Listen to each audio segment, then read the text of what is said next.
দীঘায় এসে এটা আমার বাড়তি পাওনা। এই যে সবজি চাষ সামনে দিয়ে দেখা।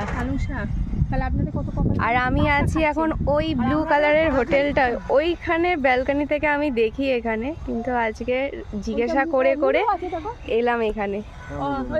এটা পুঁই শাক, ওইটা মূলো, পালং শাক, মানে পালং শাক, বাঁধাকপি, লঙ্কা সব সব রয়েছে এখানে। এগুলো বিক্রি করে দেন? এগুলো সব দোকানে বিক্রি হয়, পাইকারি দেওয়া হয়। কাঁচা লঙ্কা গাছ লাগানো আছে এখানে, সব লাগানো হয়েছে। একটা অর্ধেক খেতে পারবে না, এত লঙ্কা। সত্যি এটা আমার বাড়তি পাওনা।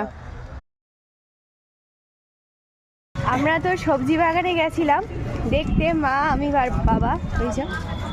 আর দাদু ভাই আমাকে অনেকগুলো সবজি তুলে দিয়েছে, বললো তুই খা, খেয়ে একটু মোটা হ।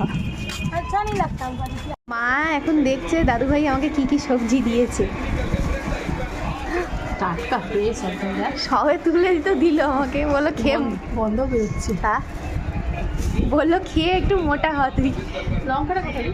এই তো লঙ্কাটা এখানে দিয়েছিল, এই ব্যাগটার মধ্যে। কাঁচা লঙ্কাও দিয়েছে গাছ থেকে তুলে। এই আমাকে দিয়েছে কিন্তু এগুলো আমি সব একা খাবো। কাঁচা তেঁতুল, কাঁচা তেঁতুল উঠছে। এই দেখ টাটকা ফ্রেশ। দেখ আর কি দিয়েছে? টমেটো, কাঁচা টমেটো। হ্যাঁ, আমার ফেভারিট। এগুলো হতো রে মা। এই দেখ ছোটো ছোটো টমেটো, আমারও হবে এগুলো। এই দেখ বড় বড় হবে, দেখেছিস? এই দেখ তুলে দিয়ে দিয়েছে আমাকে। এটা কাঁচা লঙ্কা। ঢালো না, থালায় ঢালো, থালায় ঢালো।